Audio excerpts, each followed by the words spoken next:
Sa barangay Kasi ang lang naman yun, social media lang naman. Hindi social media, 8888 Presidential Complaint Hotline. Gusto mo makita? Yun nga po yung Hindi po social media. Mali po kayo. Anong wala? Ayan na nga, galing Malacanang. Lumalabas po na complainant dito, wala naman po lumalabas. Boss, ito ang basis of complaint natin. Galing Malacanang. Hindi mo pwede sabihin sa akin walang complainant. Ayan o. Meron sir, meron. May complainant talaga kayo. Aware kayo na nakadisgrasya sila. Bakit walang umaksyon sa inyo? Itinuturo nyo yung munisipyo, itinuturo nyo yung barangay, nagtuturuan lang kayo eh.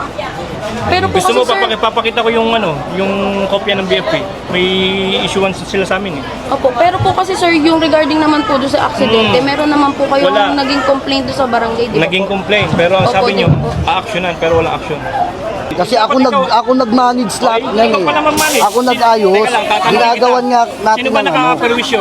Hindi, oo nga mga kabataan. Kaya ito to, pumunta ako ng barangay para ayusin Dapat yung pinatawag mo. nangyari. Hindi, tinatawag kita sa Bakit barangay. walang dumarating sa akin? Di ba? Oh, ganito. Yes po. Gusto niyo bang mas maayos? Oh, paglalaanan ko kayo ng effort. Magpatawag kayo, dadating ako para may katibayan kung sino pumunta at hindi pumunta. Sige sir, wala Oo. akong problema.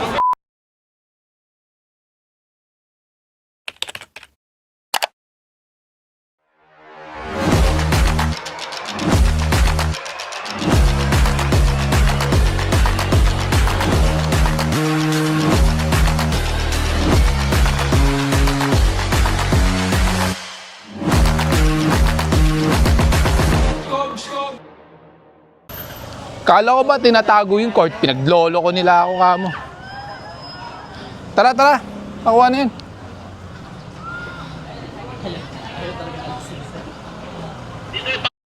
Ano po? Awis, nag-aawin na sila, pati ko nadamay. Hindi po. Galing Malacanang po ulit ang complaint. Kang mga, Ang usapan po namin ng barangay nyo, ang court dapat nakatabi. oy, Eh, saan nakatabi? Nasa gitna. Sir, ano po eh, may oras po talaga sir. Hindi po. Nasaan po yung mga babaeng taga-barangay na kausap ko last time? Di ba? Ayun, kayo yun. Di ba usapan natin itatabi? Nasa gitna. Tapos, teka lang ha. Hindi nyo pwedeng sabihin sa akin, bawat kalsada may... Saglit lang po. Hindi nyo rin pwedeng sabihin sa akin, bawat kalsada dito may court. Galing ako sa kabila, ang court nila nakasagad. Hindi nakaharang sa gitna ng kalsada. So hindi nyo pwedeng sabihin sa akin na lahat dito nakaharang sa kalsada. Kinabit yung gulong niya, sir eh. Gabi na po sir, yun ano. Eh sino po ba yung nagrereklamo dito? Palabasin nyo. Sir eh, wala Oh. po sir eh. Eh pati kami nirereklamo eh. Oh, pasensyaan po tayo, kukunin namin. Palabasin nyo yung nagreklamo.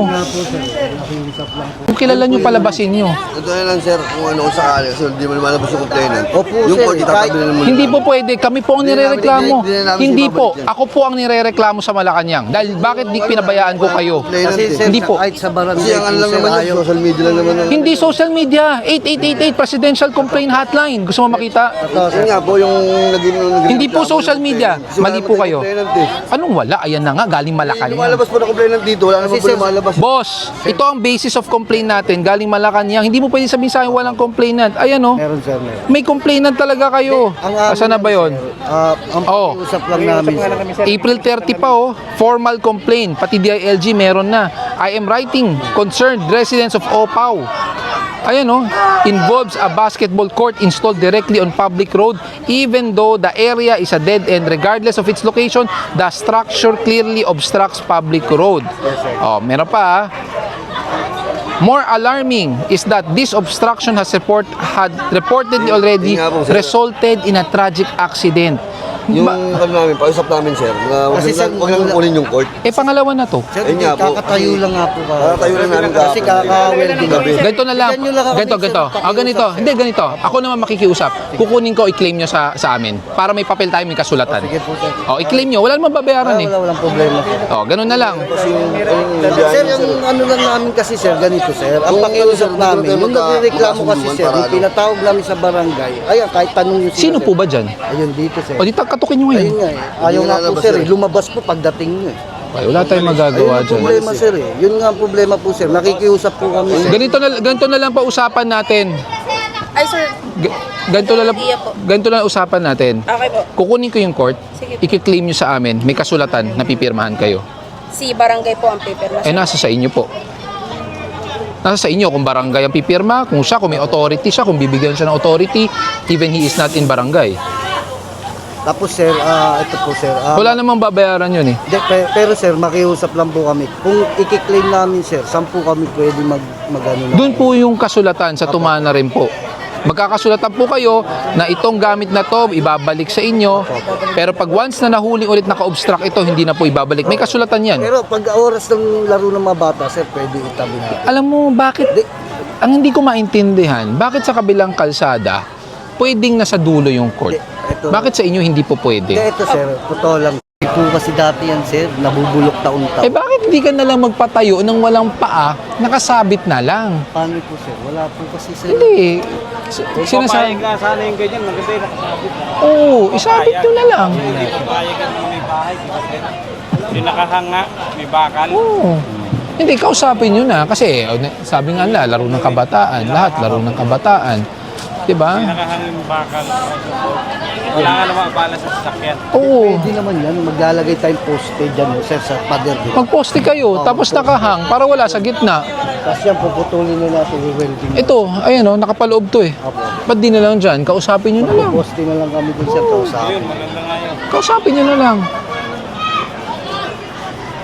Complain dalawang beses na. So apparently kino-complain nyo yung court. Yes. Ano po ba ang stand nyo? Bakit? Kasi Kasi boss, pagka nakakadisgrasya sila, wala naman silang pananagutan eh.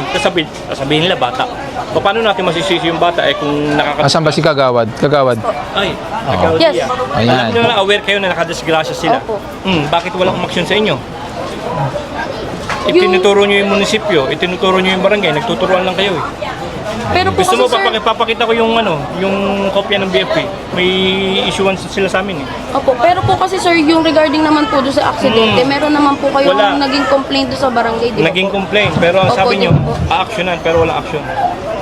Di ba? Nagbigay pa ako ng ano sa kanila, nagbigay pa ako ng agreement. Gusto nyo, lipat nyo, kung may papayag. Wala naman din. Actually, nailipat yan. Nilipat, pero hindi. Pero Binalik hindi po naman. kasi Sabi po, ko, wala po kung ayaw nyo papayag. patanggal, edi ilipat nyo. Oo. Wala po Walang kasi umaksyon sa papayag inyo. yung banda sa may dulo, Yun sir. nga. Kasi lahat ng tao, Umaksyon sa inyo, nagbigay pa ako ng agreement kay Shabby. Nung nagano ko, sabi ko, lipat ayan. nyo kung gusto nyo. Karamihan gusto makinabang, pero walang gusto Walang magsakripisyo. gusto sacrifice. Eh, wala. Pero Tanggalin yung na. ayos last natin. year po kasi talaga na complaint, dalawa na po talaga yun. Walang And gusto in-inform din po talaga namin sila na. Kamusta? Ano yung na-aksidente? Patay ba?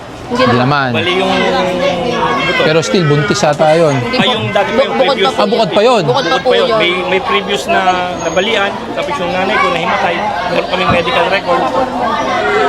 Kaya pala, yung nanay niya pala ang na... Yes po. Nakita naman, Na-involve. kita po Yung yan sa sila agreement, sir. Gusto nyo, lipat nyo. Kaya Oo. matanggal. Correct. Wala namang ma-action. Ang gusto nila, ganyan. Ganito lang. Bigyan sila agreement. Gusto nyo, lipat nyo. Aware din po talaga yung Pero barangay sila, na hindi pero po talaga. tuturuan sila. So sa as kagawad ba, mas pabor kayong tanggalin na lang? Yes po. Oo. Tsaka ang stand po namin ni Kapitan, kung ano po yung magiging desisyon ng mas nakatataas sa amin, doon po kami. Kasi nga binigyan ko na ng option. Sabi ko, magtayo kayo ng poste, ilagay nyo sa gilid. Wala rin namang gusto. Binigyan ko rin naman sila ng option. Pero po kasi wala po talagang pumapayag sa ibang part. po. Walang option. Kasi sinabi din po nila talaga na before, tinry nila ilagay sa dulo. Sampa nyo, pinasasampa ko na. Sino nagpapapigil? Agree po ang kagawad. Pumapayag po ang barangay. Mag-usap na lang po kayo sa barangay.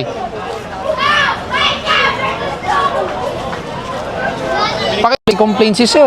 Yes po. Karapatan nyo mag-complain. Yun nga. Kaya nga sabi ko, karapatan yun eh. Si sir may karapatan bilang residente dito. So, kung hindi lahat gusto makinabang sa court, Yes sir. pero walang gusto magsakripisyo sa inyo. Binigyan ko pa sila, sir, ng option.